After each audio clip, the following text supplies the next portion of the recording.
Hi everyone, welcome back to my channel Indian German Story and it's me Abby. And it's me Helen.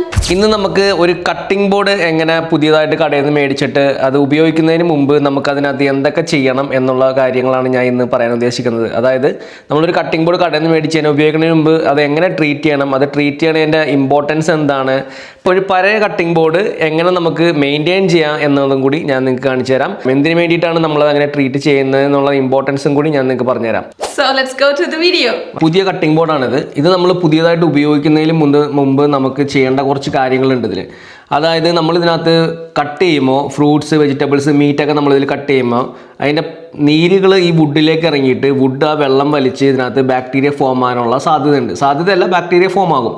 അപ്പോൾ അത് ഒഴിവാക്കാൻ വേണ്ടി നമ്മൾ ഉപയോഗിക്കുന്നതിന് മുമ്പ് ഇതിനകത്ത് പൊക്കത്ത് ഓയിൽ അപ്ലൈ ചെയ്യും. അത് കുക്കിംഗ് ഓയിൽ അപ്ലൈ ചെയ്യാൻ പാടില്ല, അതാണ് പ്രത്യേകമായിട്ട് ശ്രദ്ധിക്കേണ്ടത്. കുക്കിംഗ് ഓയിൽ അപ്ലൈ ചെയ്ത് കഴിഞ്ഞാൽ ആ ഓയിൽ അതിനകത്തിരുന്ന് അത് ഒരു മണം ഉണ്ടാക്കും, ബാക്ടീരിയ ഉണ്ടാക്കും. അപ്പോൾ അതിന് വേണ്ടിയിട്ട് നമ്മൾ സ്പെഷ്യലായിട്ട് മിനറൽ ഓയിലാണ് നമ്മൾ അതിന് വേണ്ടി ഉപയോഗിക്കേണ്ടത്. ഓക്കെ, അല്ലെങ്കിൽ കട്ടിംഗ് ബോർഡ് ഓയിൽ എന്ന് പറഞ്ഞിട്ട് കടയിൽ മേടിക്കാൻ കിട്ടും. മിനറൽ ഓയിൽ അല്ലെങ്കിൽ കട്ടിംഗ് ബോർഡ് ഓയിൽ, ഇതാണ് നമ്മൾ ഇതിന് വേണ്ടി ഉപയോഗിക്കേണ്ടത്. കുക്കിംഗ് ഓയിൽ ഒരിക്കലും ഉപയോഗിക്കരുത്. കുക്കിംഗ് ഓയിൽ ഉപയോഗിച്ച് കഴിഞ്ഞാൽ അത് കൂടുതൽ ഭവിഷ്യത്തുണ്ടാക്കും. ഓയിൽ ഉപയോഗിച്ചില്ലെങ്കിൽ ഈ വുഡിന് ക്രാക്ക് സംഭവിക്കും. ക്രാക്ക് സംഭവിക്കുമ്പോൾ അതിൻ്റെ ചെറിയ വിടവുകളിൽ കൂടി ഭക്ഷണ പദാർത്ഥങ്ങൾ ഇറങ്ങിച്ചെന്ന് അത് നമ്മൾ കഴുകിയാലും പോവില്ല കംപ്ലീറ്റ് ആയിട്ട്. പിന്നെ ഒരു കാര്യം എന്ന് പറഞ്ഞാൽ ഇത് ഡിഷ് വാഷിൽ വിടാൻ പാടില്ല. ഡിഷ് വാഷിൽ ഇട്ട് കഴിഞ്ഞാൽ ഇത് ക്രാക്ക് വലുതാകും, ബോർഡ് ചീത്തയായി പോകും. അപ്പോൾ നമ്മൾ ലൈറ്റായിട്ട് ബോർഡ് ഉപയോഗത്തിന് ശേഷം ഒന്ന് സോപ്പ് ഇട്ടിട്ട് വേഗം ഒന്ന് കഴുകി നമ്മൾ ഉണക്കാൻ വയ്ക്കുക. അതുകൂടാതെ ഇത് സോക്ക് ചെയ്തിട്ടൊന്നും കഴുകാനും പാടില്ല. വുഡായിട്ടുള്ള ഈ വുഡ് കട്ടിംഗ് ബോർഡ് നമ്മൾ സോക്ക് ചെയ്തിട്ട് കഴുകാനും പാടില്ല. അപ്പോൾ ഈ വുഡ് വിള്ളൽ വീണ് അതിൻ്റെ ഉള്ളിൽ ബാക്ടീരിയ കയറി പിടിക്കാതിരിക്കാൻ വേണ്ടിയിട്ടാണ് നമ്മൾ ഓയിൽ ഇട്ടിട്ട് വുഡിനെ ട്രീറ്റ് ചെയ്യണത്, കട്ടിംഗ് ബോർഡിനെ ട്രീറ്റ് ചെയ്യണത്. ഓയിൽ ഇടുന്നതിൻ്റെ ഗുണമെന്ന് പറഞ്ഞു കഴിഞ്ഞാൽ ഹൈജീനിക് ആയിരിക്കും, ബോർഡ് എപ്പോഴും ഹൈജീനിക് ആയിട്ടിരിക്കും, ബോർഡ് സ്ട്രോങ് ആൻഡ് ഹെൽത്തി ആയിരിക്കും. അതിന് വേണ്ടിയിട്ടാണ് നമ്മൾ ഓയിൽ ഇട്ടിട്ട് ബോർഡിനെ കെയർ ചെയ്യണത്. ബോർഡ് കറക്റ്റായിട്ട് ട്രീറ്റ് ചെയ്യാത്ത പക്ഷം ഉണ്ടാകുന്നതെന്ന് വെച്ച് കഴിഞ്ഞാൽ ബോർഡിൻ്റെ ഈ വിടവുകളിൽ ഞാൻ നേരത്തെ പറഞ്ഞ പോലെ ബാക്ടീരിയകൾ തങ്ങി നിൽക്കും. അങ്ങനെ ഫോം ചെയ്യുന്ന ബാക്ടീരിയസ് ആണ് സൽമോണില, ലിസ്റ്റേറിയ, ഈക്കോലി അങ്ങനെയുള്ള ബാക്ടീരിയസൊക്കെ. അപ്പോൾ ഇത്തരം ബാക്ടീരിയകൾ നമ്മൾ സ്ഥിരമായിട്ട് നമ്മളിങ്ങനെ ഭക്ഷണ പദാർത്ഥത്തിലൂടെ നമ്മുടെ ശരീരത്തിനകത്ത് പോയി കഴിഞ്ഞാൽ അതനുസരിച്ച് പല അസുഖങ്ങൾ അതിനുണ്ടാക്കാൻ കാരണമുണ്ട്. അപ്പോൾ ഇത്തരം ബാക്ടീരിയകൾ ബോർഡ് ഹൈജീനിക് ആയിട്ട് ഉപയോഗിക്കാത്ത പക്ഷം ഇത്തരം ബാക്ടീരിയകൾ നമ്മൾ വയറ്റിൽ പോകാനുള്ള സാധ്യതയുണ്ട്. അത് കൂടുതൽ ബുദ്ധിമുട്ടുണ്ടാക്കും.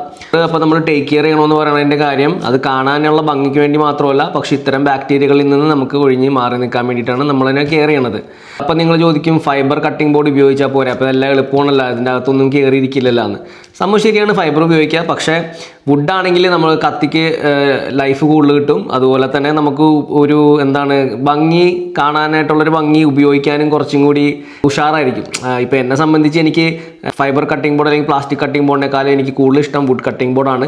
അതിനൊരു പ്രത്യേക ഒരു സുഖമാണ് കട്ട് ചെയ്യാനും ഭംഗിയെല്ലാം കൂടി ആലോചിക്കുമ്പോൾ.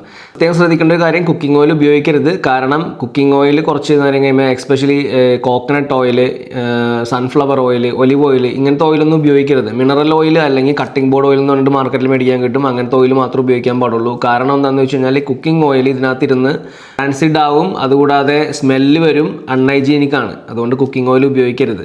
So always use food grade mineral oil അല്ലെങ്കിൽ കട്ടിംഗ് ബോർഡ് ഓയിൽ. ഓക്കെ,